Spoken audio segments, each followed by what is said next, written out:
Welcome to our cosmetology program here at Butler Tech. It's a 1,500-hour program. It's something that once they go through their junior and senior year, they will be able to graduate, go to State Board in Columbus, Ohio, which is the Ohio State Board of Cosmetology, take their examination, and then become a cosmetologist for the state of Ohio.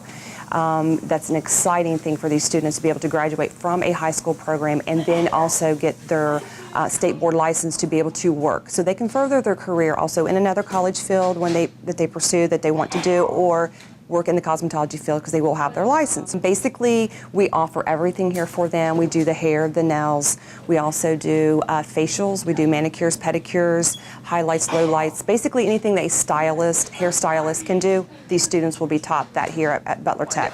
Okay, so what you're going to do, you're going to take a top of this part, a top of your side. You're going to blend them in together and bring it out to see how. See, now we're off right here a little, okay? So that's going to make a difference too. Let's bring this up. Where? See right there? Let's go ahead and we'll cut that off. Let's bring this part up. Okay. So sometimes if you lose your guide and you look at the hair and you're like, wow, I see a difference. I see this side heavier, but this side looks shorter. Always come back to the top of the crown of the head. Do your mohawk.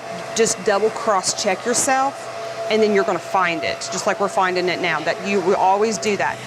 Here at the cosmetology program that we offer here, we teach in a lot of different ways, actually. Basically, I will teach to them, but then we also have a smart media board in our classroom, which offers a lot of media access for them. So we actually get on the internet on our big screen, and we're able to show them other experiences that other cosmetologies have had. The technique with hair and fashion changes every day, so we try to keep up with the media on that for them. We do have hair shows that our seniors will participate in Columbus, Ohio. We'll go to a hair show, and they'll be able to get hands-on experience from that. We also have here in Butler Tech, as you notice around the room, we have these TV screens that basically we can show them actually how to do things on a TV screen while they're actually performing on their mannequins. So they're actually learning in a lot of different ways. They're actually learning by their books, My Ladies books that we offer here. They're also learning from me. We're learning from the media. We also go to hair shows. So they're getting a variety of training here. So it's not just all book work here. We do a lot of different techniques. We actually have two mannequin heads. They have two. One we have right now that they're actually using for cutting.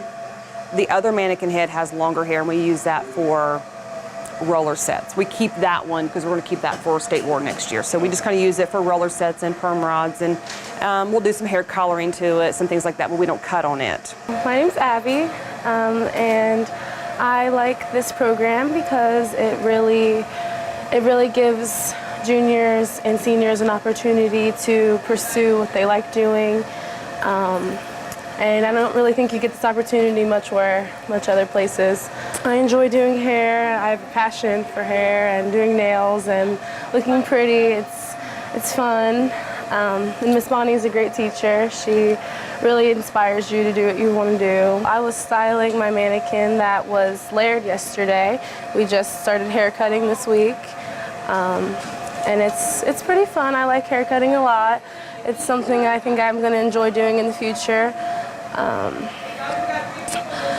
And we're going to be razoring tomorrow, which is making the ends not so choppy, so I'm excited for that. I think if someone asked me what they would want to do with cosmetology, I think that it's a very good program, but you have to be determined because it's hard.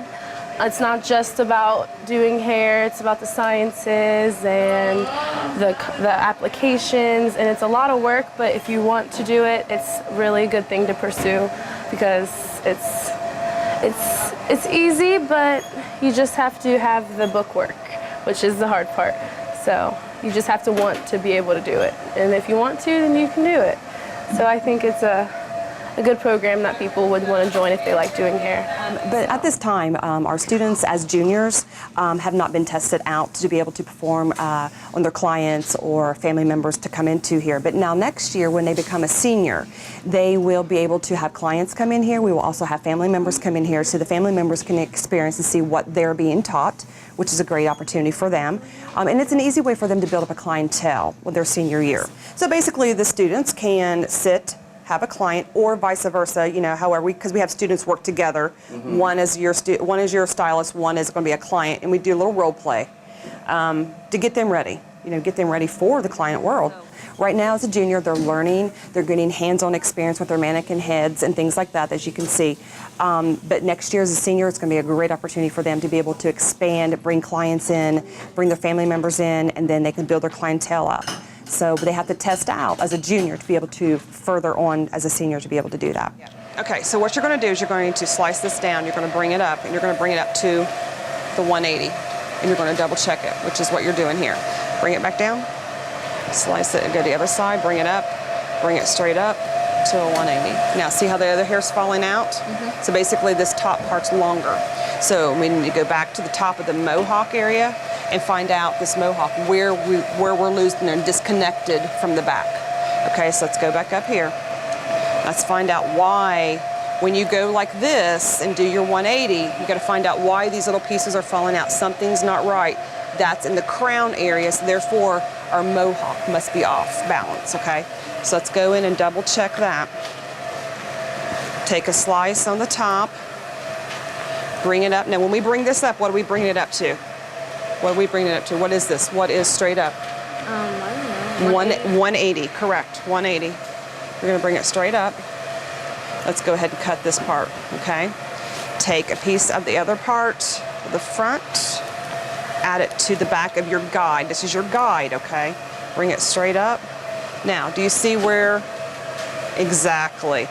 Make sure you put your comb into the palm of your hand. Got to cup it, match that off. My name is Brittany Bradley. I joined cosmetology because that's something I want to do in the future. I want to own my own hair salon. We do color, we learn how to color, we learn how to cut, we learn how to do perm rods, we learn how to do roller sets, a lot of things. It's a good program. It helps you, if you choose to do it in the long run, it helps you prepare it now, learn everything, so you won't have to go to hair school when you graduate. And when you graduate from here, you can take your state boards and get your license out of school. Here at Butler Tech Cosmetology, we have right now 24 students participating in a cosmetology program. We also have the Coleraine students that are also involved in this program. So we have Coleraine and Northwest that comes here to the Butler Tech Cosmetology program. And if a student is interested in this, they can basically talk to their counselor and get more information about the program. There is an application they can fill out to be part of our cosmetology.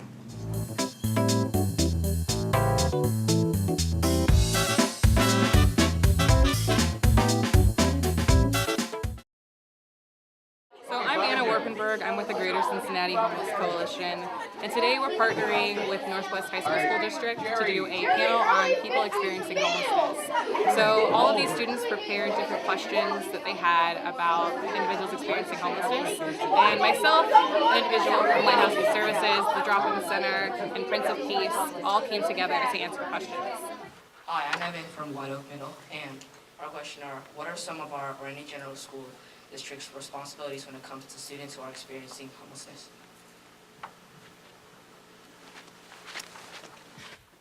It's sort of, the government has laws, so each school is going to have sort of rules that they go by, and I kind of lost my place here.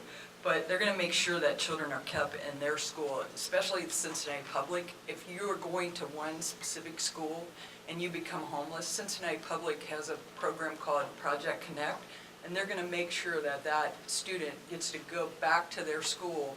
You may live in a different school district when you're in the shelter, but they're going to make sure that the student goes back to their own school so that at least their school life is going to be kind of the same. Hey guys, I'm Alex from Coleraine. You know, oh god. What are you laughing at? You can't laugh at me. Anyway, how many homeless children do we have in our district? I can touch on that as far as, I can give you the information for more of the city than the outlying area, but registered in family shelters in 2013, it was 2,458 children in the school district, mostly Cincinnati schools. Okay, and specific to Northwest, Mr. Pining says, although this number is constantly fluctuating due to their circumstances, they have identified and worked with 76 students throughout the course of this school year. 76 at Northwest District. And the statistic that I have for Cincinnati public school districts is 1 in 10 children are experiencing homelessness. And that homelessness can look different. It can be that person is staying in a shelter, or something we'll touch on a little bit later is homelessness that doesn't take place in a shelter. It's called couch surfing, like a really general way, where someone doesn't have an address of their own. They're staying with their friend, they're staying with their grandma, they're staying with a relative. And so that number is 1 out of every 10 children, which is pretty high. I'm Caitlin from Pleasant Middle School, and what criteria must be established to consider a person as homeless? And is this a universal definition, or does it vary from organization to organization? It often has to do, unfortunately, sometimes with funding issues, depending on how you're going to serve that particular homeless person in terms of ending their homeless episode. So if you're going to provide housing for them, the definition can be determined by a federal source. In Hamilton County, we have a system for putting in all the information about people experiencing homelessness on a computer so that different social service providers can all access it, because you're getting lots of different services. So that's called VESTA. And in VESTA, there's this thing called a homeless certificate. And it sounds kind of silly, but it's literally saying you are certified to be homeless, which is an interesting concept. So basically, you have to be living on the street, or you have to be in a shelter to get a homeless certificate. And I think, and correct me if I'm wrong, but I think the reasoning for this is that, shelters and service providers are very limited in their access to funds, and they can only serve the people who have no other options. All of their people that they can live with, all of those options have run out. There's nothing left for them to do but either be on the street or in a shelter. And so then you can get access to a homeless certificate. Once you get that, then you can get different services around the city. But it's very interesting that you have to be on the street or in a shelter to get it.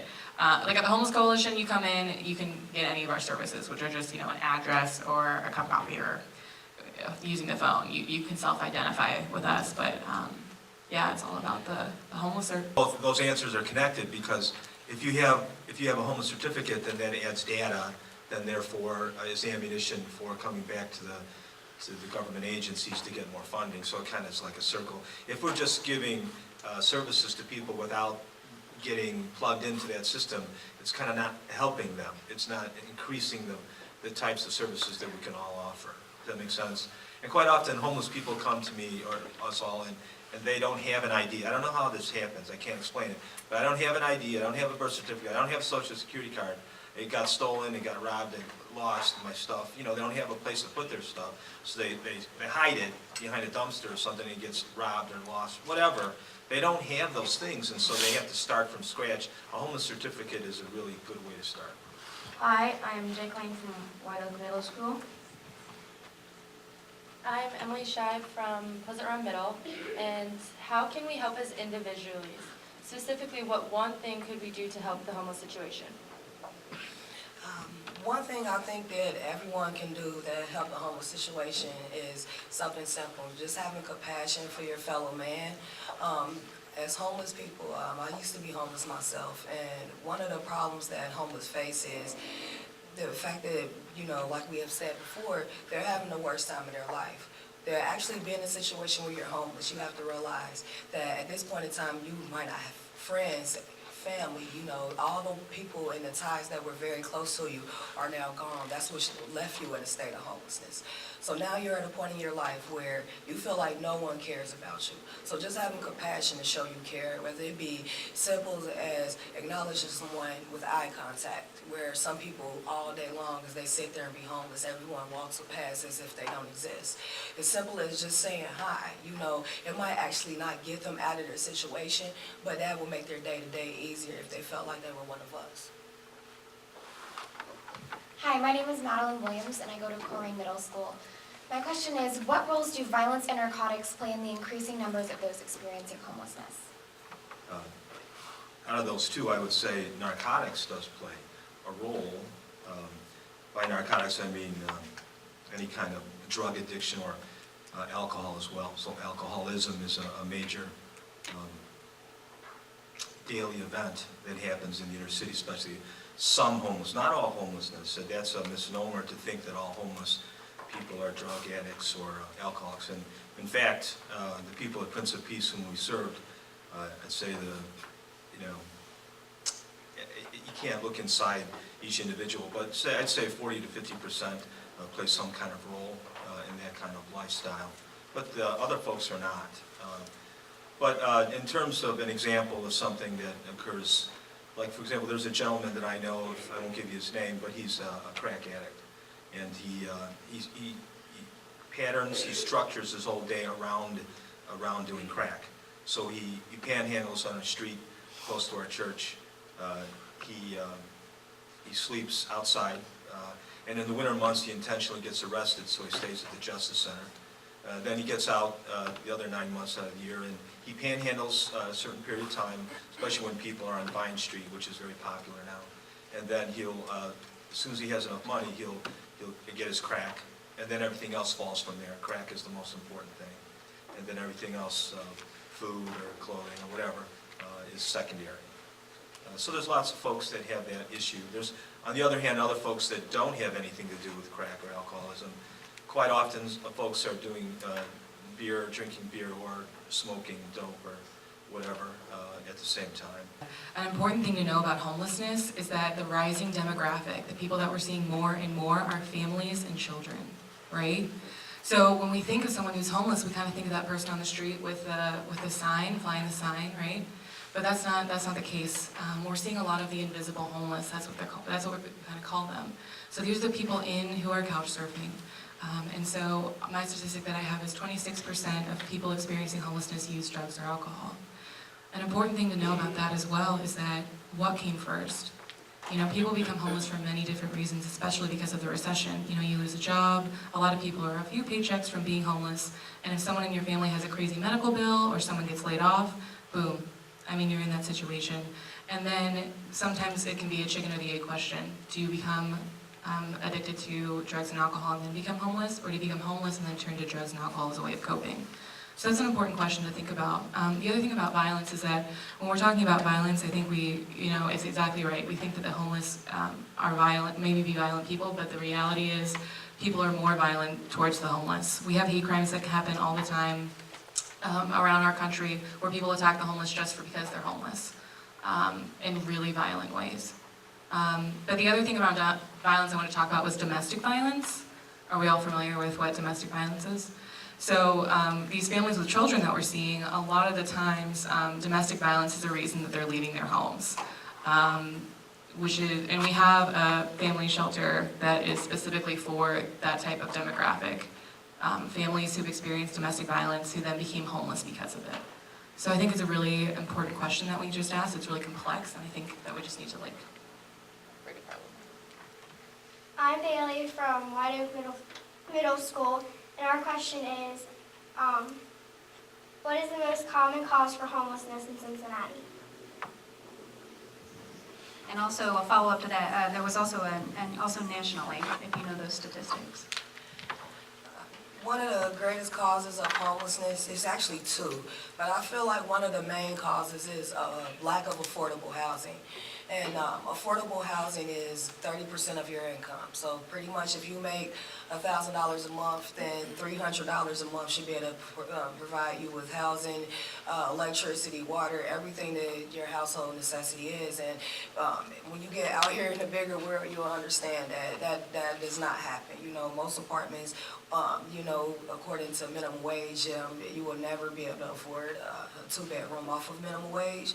And that will go into the second reason why we have high state of homelessness nationally as well as in Cincinnati, is because there's not enough money out there. The minimum wage is too low. So those are the main two reasons. But like I said, it always comes down to affordable housing, because if the housing was affordable, it shouldn't matter how much you make.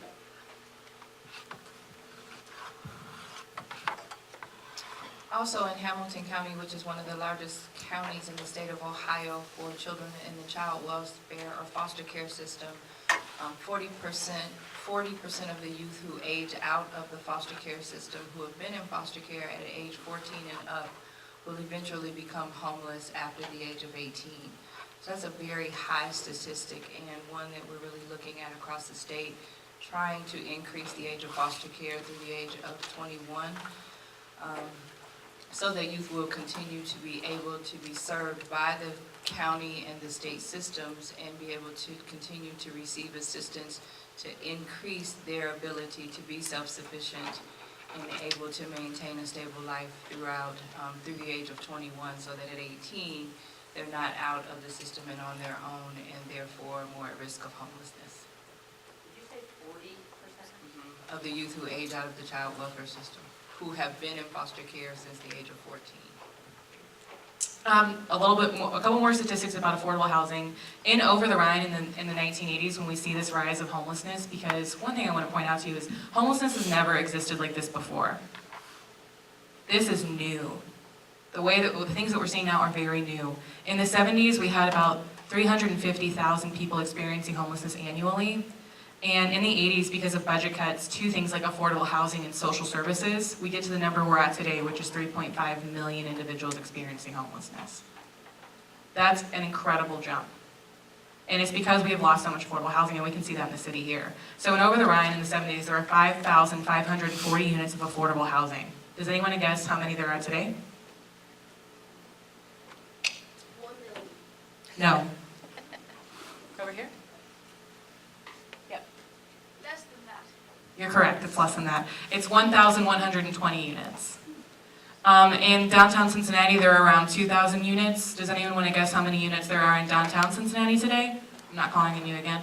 Over here? When Anna Louise Inn leaves, there's going to be 150 units left. It's incredibly crazy. And the thing about affordable housing is that neighborhoods don't want to build. You know, there's a lot of misconceptions about affordable housing. People think it'll bring crime. People think that it'll bring the neighborhood down. And so we're destroying this affordable housing to build new things, and you know that's happening. But unless we can rebuild it in other neighborhoods, more and more people are going to become homeless, and that's what we're seeing in I think every social service agency. I just want to add really quickly, when you're thinking about affordable housing, because I teach self-sufficiency to people 18 to 24, so I'll start with you at a really young age. When you think about affordable housing, it's not just your rent. So when you think about why these people are homeless, it's also your utilities, it's also your ability to eat. You know, just your basic hygiene supplies and all of those things that you need to sustain just basic living. And when you think about, you also need electricity.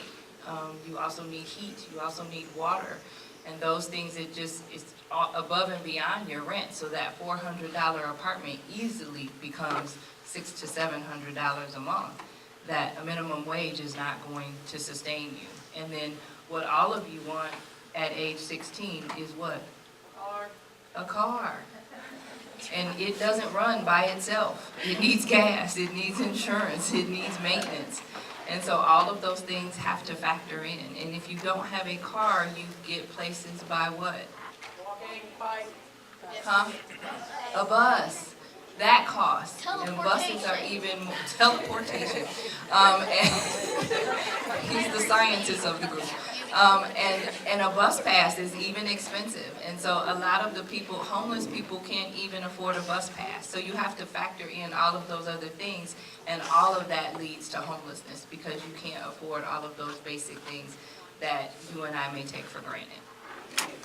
I'm Jonathan from Korean Middle School, and what is the percentage of homeless children in Cincinnati? I can answer that from 2013. There were 2,458 children, 5,813 adults 18 and over. So you're looking at just under 50% of the homeless were children. I'm Tyler Hilgeman, and I'm from Colerain Middle School. And our question is homelessness a choice? You know what Anna would say. I already did. Oh, shit. No. Well, no, homelessness isn't a choice. You know, no one wakes up and say, hey, guess what I want to do today? be homeless. You know, homelessness is not a choice. The people who actually are homeless, you know, would not want to be that way. You know, nobody actually wants to be homeless. We have about 1% of the homeless population who is actually chronically homeless. Some people who actually get help, that regardless whether they get help, they're going to wind up back homeless because they're, like I said before, they're stuck in that mindset, and it's hard for them to get out of it. But most people, the other 99%, will not actually choose to be homeless and will want better for themselves. I'm Sophia Vick from White Oak Middle, and I asked, how can we, as children and students, help the homeless population in our community?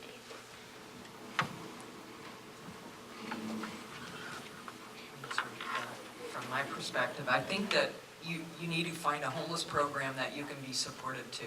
Whether you're doing a fundraiser or you're collecting socks to take in and donate to that shelter. It's one way.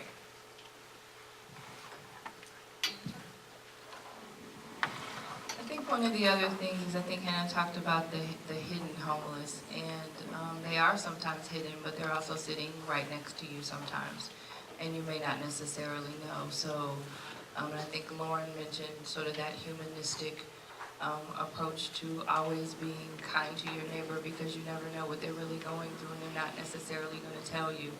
I have to always reach to my roots in foster care, and people used to always say to me, where are foster children now? When people wanted to be foster parents, and I always said, sitting next to your children in class. And that would always shock people. And I would always go, well, where do you think they are? And they're not hidden away somewhere in a closet, and they're not locked away somewhere. They're right there next to you, and there are a number of homeless children in school, and they're not necessarily going to tell you that they're homeless, and they don't look a certain way.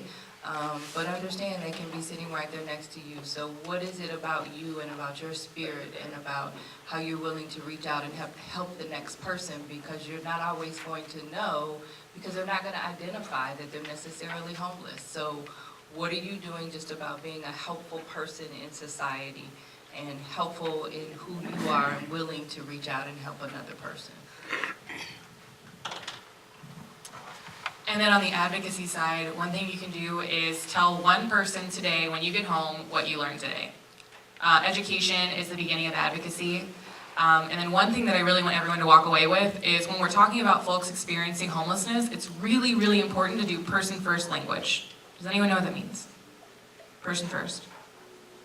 It means you say person first. So you're not going to say homeless person, you're going to say person who's homeless, folks who's homeless, or peeps who are homeless, because that emphasizes that you're a human first, always, and you're just going through a situation. So just even changing your language a little bit can be a great way to educate people around you around this issue.